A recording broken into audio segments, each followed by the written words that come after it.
Hello, my name's Sydney Stevens, and I'm back today with another Blueprint episode. And this one is one that I'm particularly excited about because it's a topic that I'm very, very passionate about. It's essentially no internship, no problem. Maybe you didn't apply for internships, or maybe you got rejected, or for whatever reason you don't have an internship, but you're still looking to build a portfolio and, keep moving forward.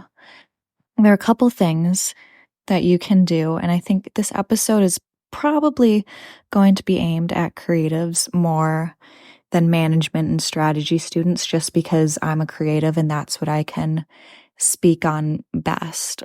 But starting with the first thing is networking. Networking is super important. And, when it comes time next year to apply to internships or a full-time job, it's, you want to have connections where you're applying.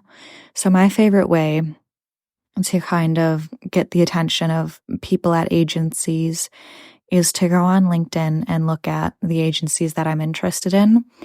And then from there, I usually look for like my school's alumni. So in my case, it would be MSU.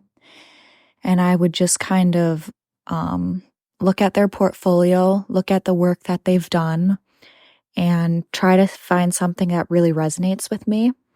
And then I'll usually go back to LinkedIn and kind of type a message like, "Hi, I saw this piece in your portfolio. I liked it for this reason. I would love to connect and talk more about it."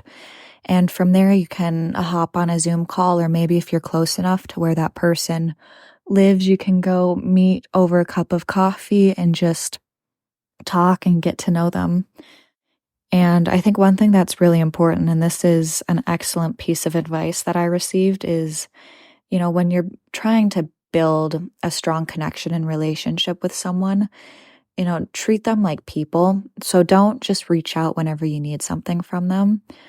Just reach out, see how they're doing. If you saw a recent piece of their work that they did, like a commercial or print or, literally anything, just you can slide in and say, "Oh, I saw your recent ad that just aired.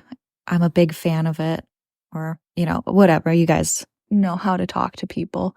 But, just go back every couple of months, every couple of weeks, and just talk to them and let them know that you're still interested. And something else that you can do as a creative over the summer, and this is something I've talked about in previous episodes too, is a passion project, or some agencies refer to it as my creative heart.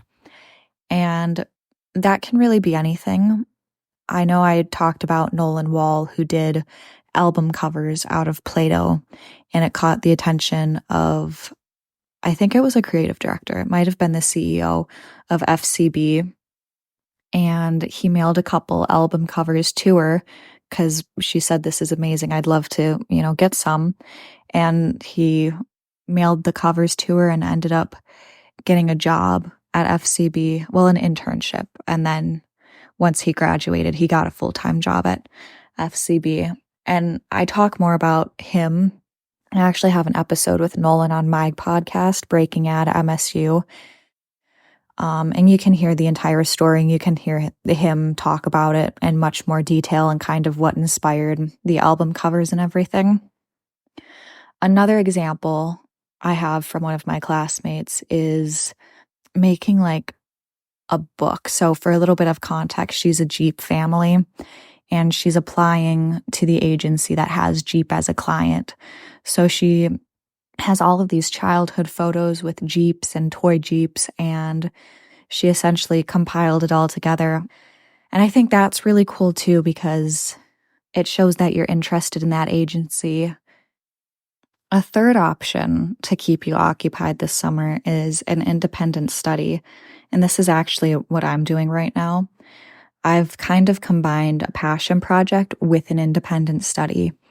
And I could talk about this for days. I'm so excited about it. It's with my favorite professor. And I think that an independent study is really great too, because it allows you the opportunity to build a relationship and, get to know your professor better. And then your professor gets to know your work better.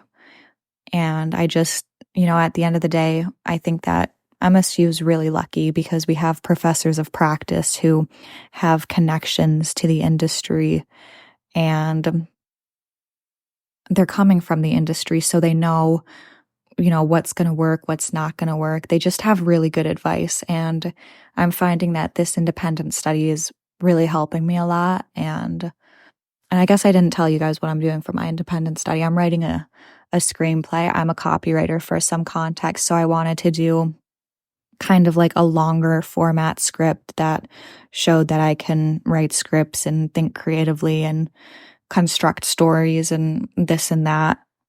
It's not done, but it's going well. I'll let you guys know when it's done. Something else that I think would be really interesting to do is a class outside of your university, maybe like at the Art Institute. I know there are lots of classes offered about many different things. You can do art history, you can do a drawing class. So if you're an art director, that could be really cool.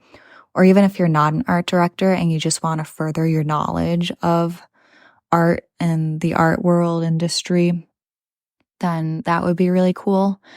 Something that I looked at but didn't ultimately do as well was Second City, a comedy club, for those of you who don't know, but they offer skit writing classes. And I had the opportunity of talking to somebody from Leo Burnett who took one of those skit writing classes.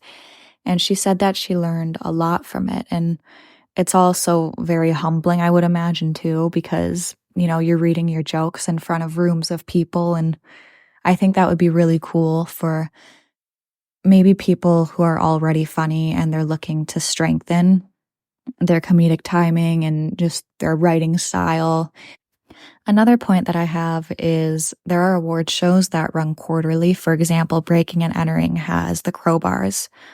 And, they give you a brief and there's a judge from the industry. So it's great because that's one, an opportunity to do work for your portfolio, and two, an opportunity to connect with a judge.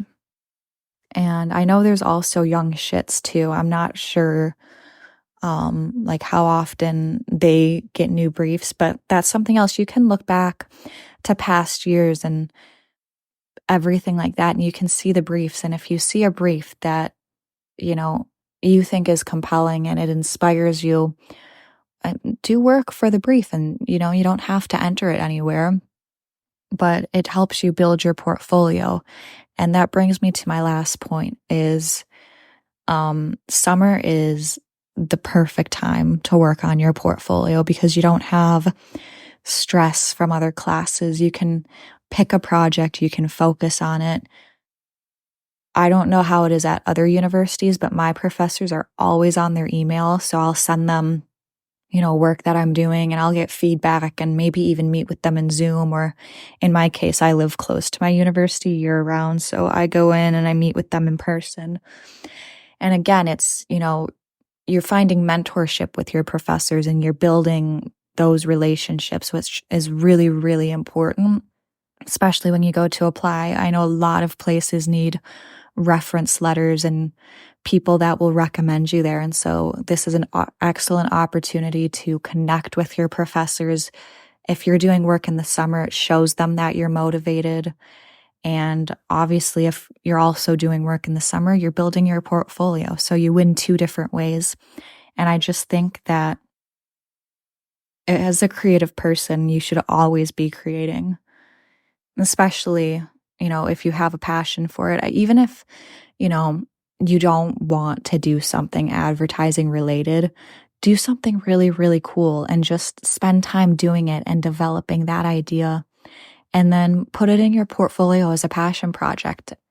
Another example is like photography.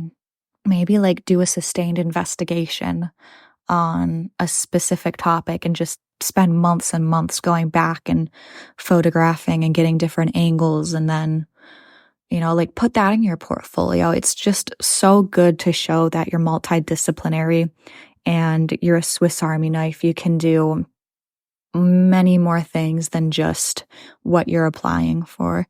I think that's one of the biggest things is when you're building your portfolio, you need to show how versatile you are and how, you can apply what you're learning in different ways. And then you just also show that you're a creative person at heart and you have a passion for creating. And also, when you go to interview for jobs and they ask you to talk about things that you're proud of and this and that, you'll have projects to talk about.